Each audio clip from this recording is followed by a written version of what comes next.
Hi, welcome to Mr. Dominic's Read Aloud. This is number 3 in the series. Today we are reading Why Lapin's Ears Are Long and Other Tales from the Louisiana Bayou. It was written, it was adapted, the title says, by Sharon Arms Doucet, and it was illustrated by David Kittrell. So the reason it says adapted by Sharon Arms Doucet is because Sharon, while she is the author of this particular telling of the book, While Lapin's Ears Are Long is a folk tale. Folk tales are stories that were told by people for a long time, and the way people learned the story is by being told the story. So I would tell the story to you, and you would tell the story to your friend, and your friend would tell the story to someone else, and that person would tell the story from someone else. And eventually, that story gets written down and by an author, in this case, Sharon Arms Doucet. And the author puts their own spin on it. So there are a lot of different versions of Why Lapin's Ears Are Long. And I, just like you, am from Milwaukee, from the Midwest, and Louisiana was originally settled by the French after, of course, the Indians were there. So folks in Louisiana talk in a dialect called Cajun, which is a combination of Indian terms, French terms, and English terms, and sometimes they're all sort of mishmashed together. I had to look some of the words up in this book that are in Cajun, and I will do my best to say them correctly.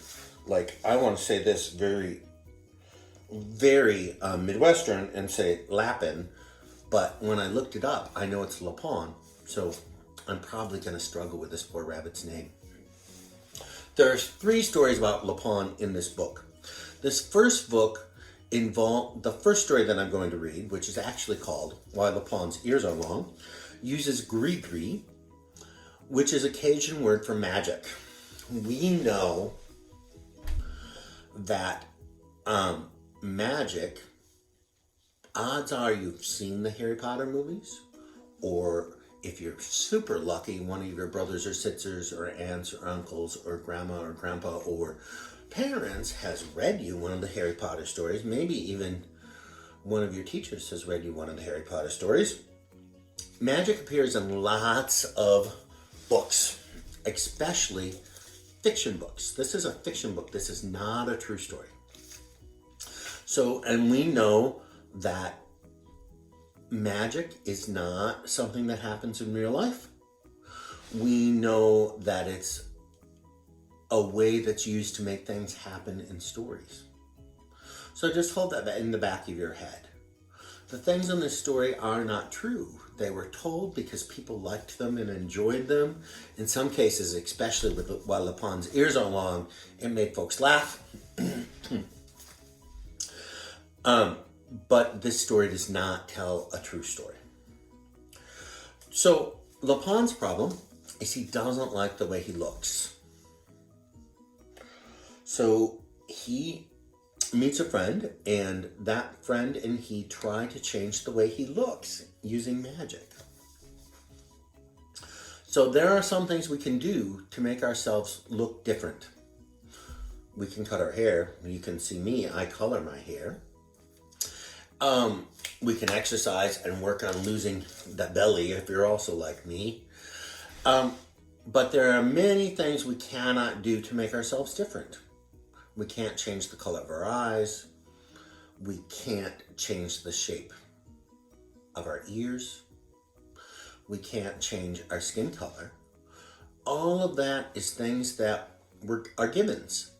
We are the way we are, and we are fantastic, amazing people being the way we are. So that's a lesson Lapin has a hard time with. So as you read this book, I want you to think about what parts of your body are you really proud of? What things can you do with your body that you're proud of? Can you do math problems super fast? Can you read and understand everything that you read?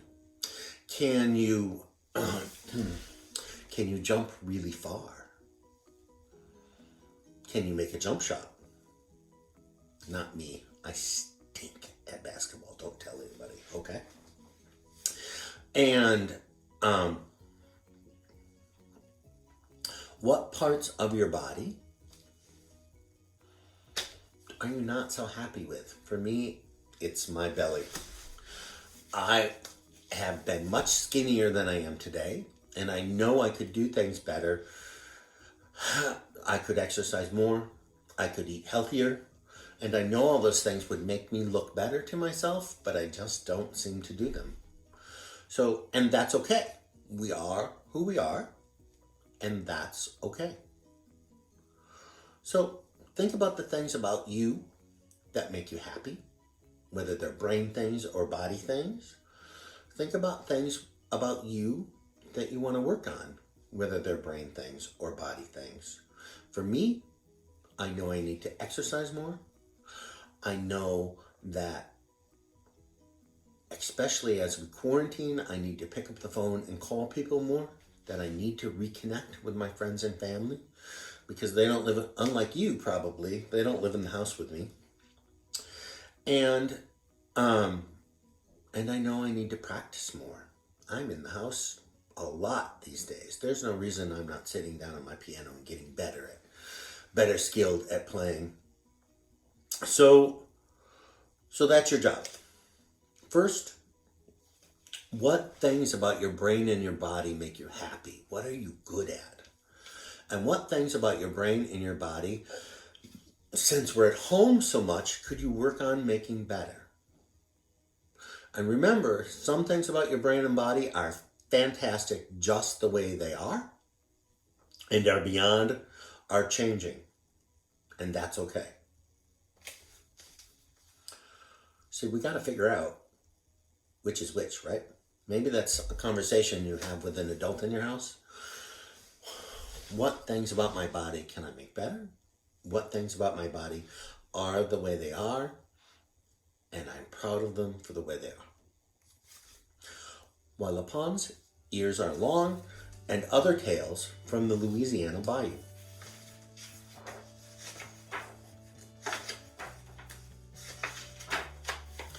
While Lapin's ears are long. On the banks of the Louisiana Bayou, not so very long ago, lived a rabbit named Compere Lapin, who was forever stirring up trouble. Sounds kind of like you, some of you I know. Now Lapin was clever and cunning, also sounds like some of you I know, and so crafty he could trick the stripes off a skunk. But what he wasn't was big, and he wasn't strong, and so he wasn't happy. If I was Compere Wildcat, he grumbled to himself, I'd get me some respect. If I was Compere Alligator, I could take on anybody. And if I was Compere Bear, why, I'd be the governor of the whole Atchafalaya swamp. So here's Compere Lapin thinking about what he does not like about his body. One fine spring day, when Lapin was feeling about as low as a June bug under a log, he heard a peculiar murmur coming from behind the stump of an old cypress tree. He pricked up his ears, which in those days were no longer than a lamb's tail, and crept closer. There was Madame Tortue, the snapping turtle, all draped in shawls and scarves and Mardi Gras beads. A big book lay open on the stump with a tall white candle sputtering over it. Scattered all around were pots and jars of the strangest potions Compere Lapin had ever seen. Madame Tutu waved her hands over a steaming black pot and chanted, "Rickery, rickery, gree, gree, Vinny." "What are you doing, Madame?" said Compere Lapin. You trying out a new recipe? The turtle was so startled she nearly jumped out of her shell, but when she saw it was only Lapin, she sniffed. Me? I'm learning how to do gree-gree, she said. Look out or I'll put a spell on you. Compere Lapin's eyes got wide. You mean like magic? Could that there gree-gree make me big? How big you want to be? Said Madame Tretout. Big as wildcat. No, big as alligator. No, bigger. I want to be big as bear. So here's our friend Lapin taking a nap on the log. And here's Lapin interacting with the snapping turtle, Madame Tretout.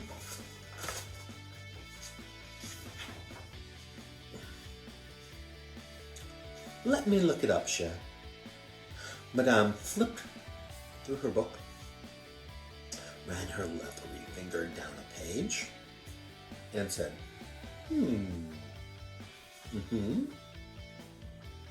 Can you do it, can you?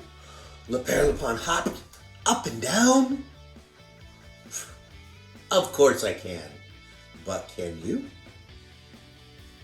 What do you mean? I've got to make you a gree-gree bag, and you've got to fetch one of me the fixings. These ain't gonna be easy either. Anything, I'll do anything, said Compere Lapin. All right then, said Madame Tretout. She licked her finger and flipped through some more pages. She said, shaking her head. First, you need a cup of milk of a wildcat. Why, that ain't nothing, said Compere Lapin, and he hightailed it into the woods. Pretty soon, he came upon a mama wildcat guarding a litter of noisy newborn cubs. She hitched up her back, pulled back her lip, and spat at Lapin. But he didn't even blink. I came to warn you, Madame la Chete, he said all excited like, There's trouble in the air. Trouble? Said the wildcat, peering over her shoulder. Yes, ma'am. You see, Compere Hawk up there, I heard him say he was hankering for a taste of tender young cat for dinner. So here we have Lapin with Madame Tretout figuring out what he needs for his gree-gree bag. And here we have Lapin talking to that big old wildcat.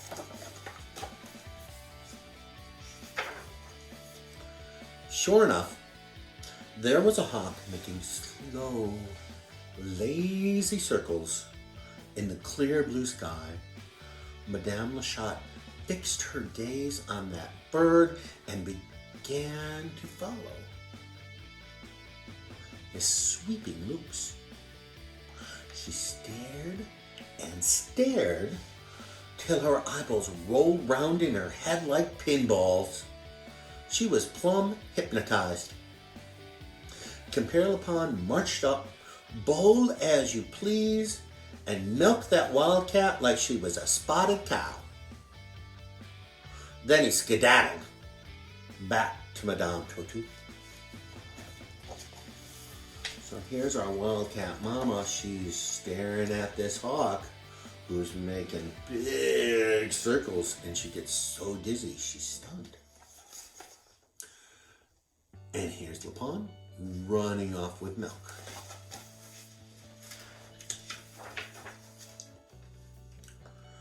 The old snapper, that's Madame Tretout, remember, looked mighty surprised to see him back. She took to leaping back and forth in the book. "All right," she said finally. "I doubt you can do this one. You got to thieve an egg from a nesting alligator." Can you imagine getting an egg from an alligator? Compere Lapin just grinned and headed for the swamp.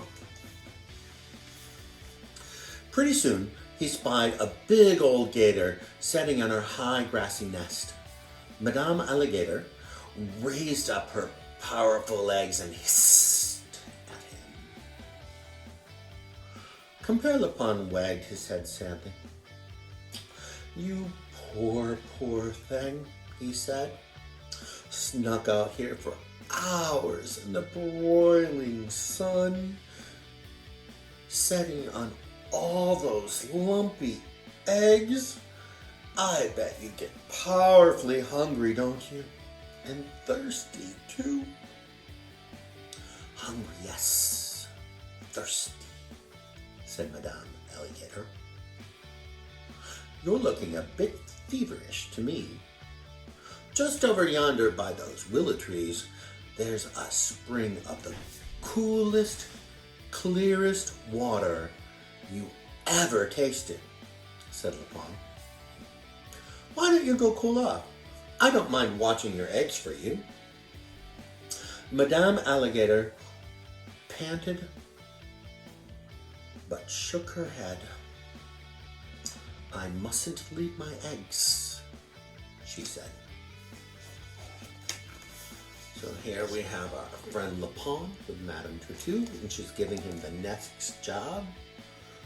I have to back up because it takes up a whole 2 pages. That alligator's so big. And there's Lapin with the alligator.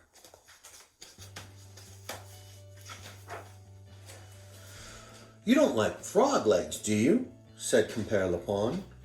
"'Cause I know some tender young bullfrogs over there playing leapfrog." Madame Alligator drooled through her spiky teeth.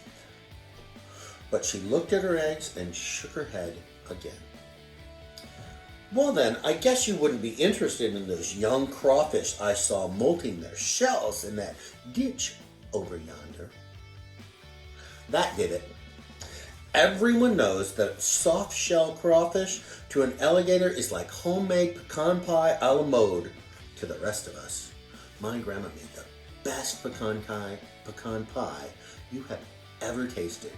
Put that together with some vanilla ice cream. That's what a la mode means. What's heaven? Quicker than you can say sassafras, Madame Alligator scrambled off her nest and lumbered in the direction that Lapin was pointing.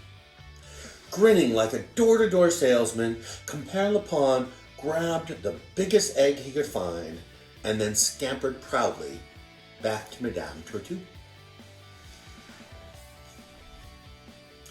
Her eyes bulged out when he showed up again. "That's 2 down," he said. "Hurry up and give me the last one." All right, she said. She wiped her bifocals, glanced nervously at Lapin. Her tough old hand shook a little as she turned the pages of her book.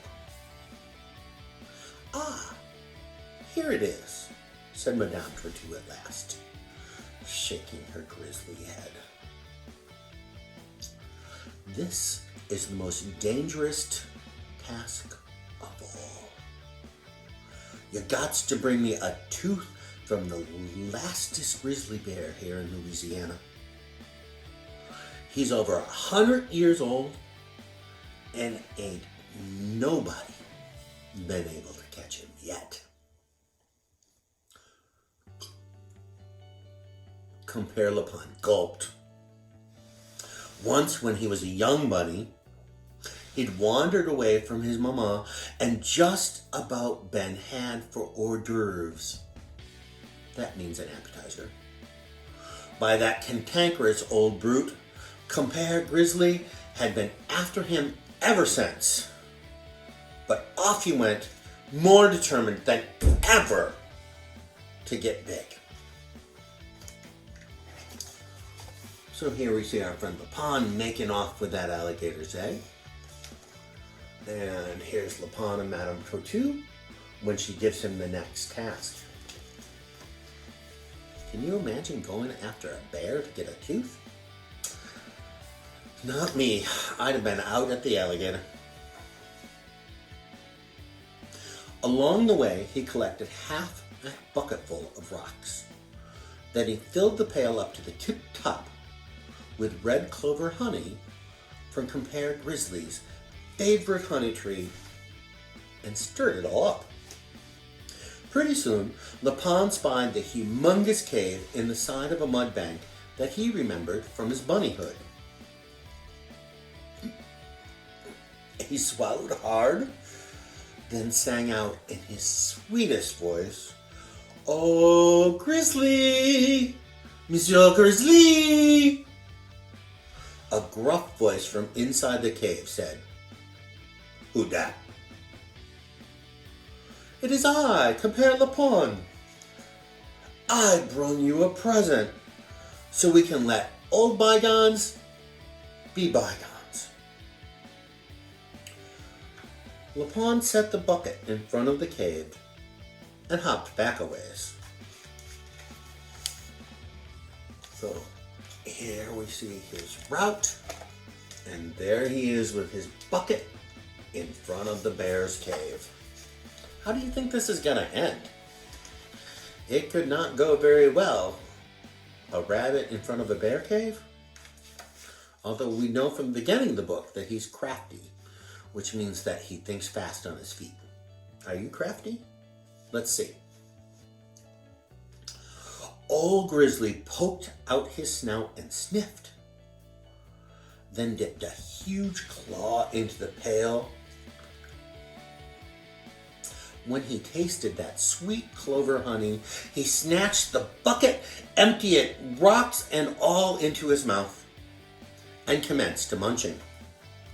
Before you could say jackrabbit, teeth were flying out of his mouth like popcorn. Compare Lapin reached up and fielded the one in mid-air, then hot-footed it back to Madame Tortue with Old Grizzly's roar ringing in his ears.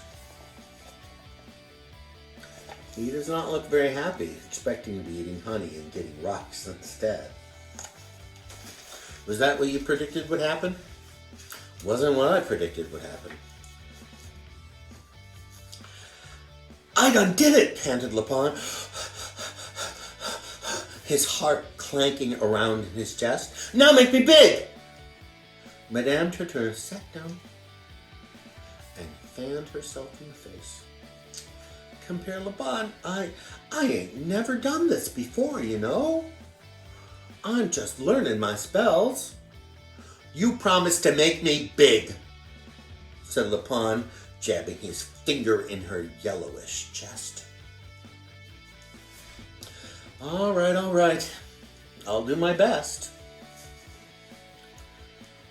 Madame's hands shook as she tied the wildcat milk, the gator egg, and the bear tooth into a red flannel gree-gree bag.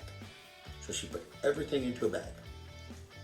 She threw it into a pot. It plopped and hissed.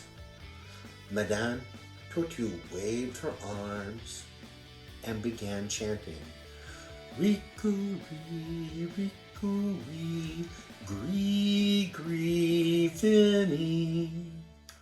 Compare Lapin closed his eyes and held his breath. Nothing happened. "Ricka-ree, ricka-ree, gree-gree, Vinny." Lapin twitched his whiskers and waited some more. But he still didn't feel a thing. He squinted one eye open and said, "You sure you know what you're doing?" Madame Tortue swayed back and forth. "Ricka-ree, ricka-ree, Vini, she cried. But Compere Lapin was still as little as ever. So here we have Lapin poking his finger in Madame Tortue's chest. And Madame Tortue chanting. And at the bottom, Lapin looking just the same as he did when all this started.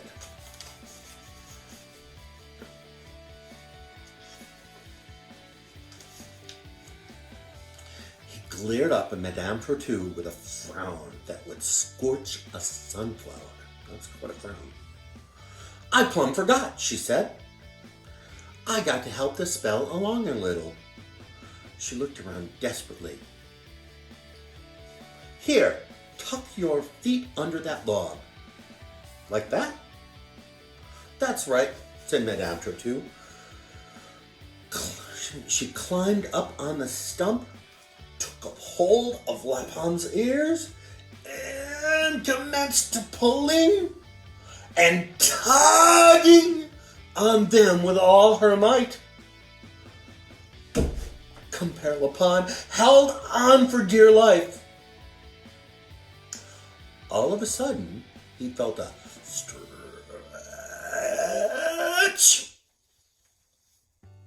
in his ears, and he heard a splash behind him. So here's the picture of Madame Tortue pulling on poor Lapin's ears. Madame Tortue had fallen over backward right into her steaming pot of gree-gree. Compere Lapin looked down at himself. He was still his plain old puny self. But the top of his head was smarting worse than if he'd fallen headfirst into a nest of fire ants. Just as he reached up to see what was wrong, one of his ears flapped down over his eye. And to his amazement, that ear was so long, he could have baited it and used it for a fishing line.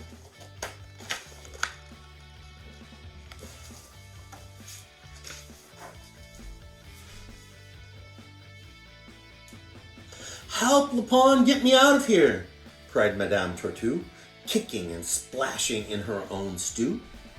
Compere Lapin rubbed his sore, elongated ears. You better learn a spell quick before that gree-gree turns you into sauce picante,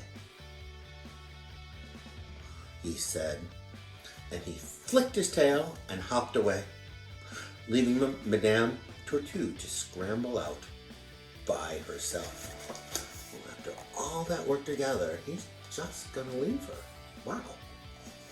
Was that a good thing to do? Why do you think he did that? So that's how come Compere Lapin's ears are long. He's still just as clever and cunning and crafty as ever. But he never did find a way to get big. Not yet, anyhow.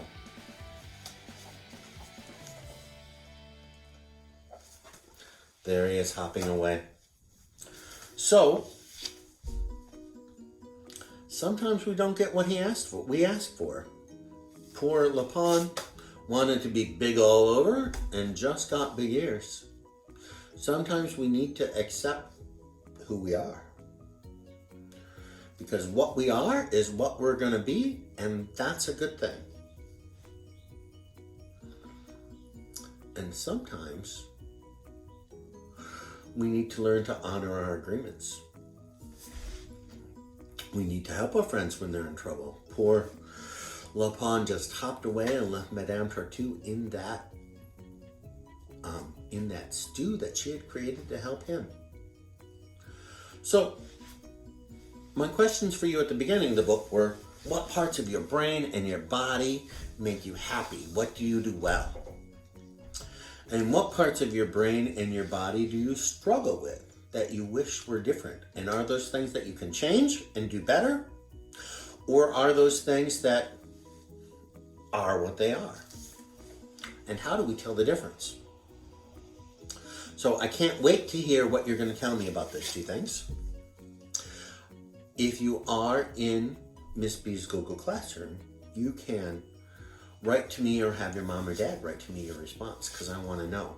Otherwise, hold those thoughts until we see each other again, and make sure that you tell me what this book made you think of.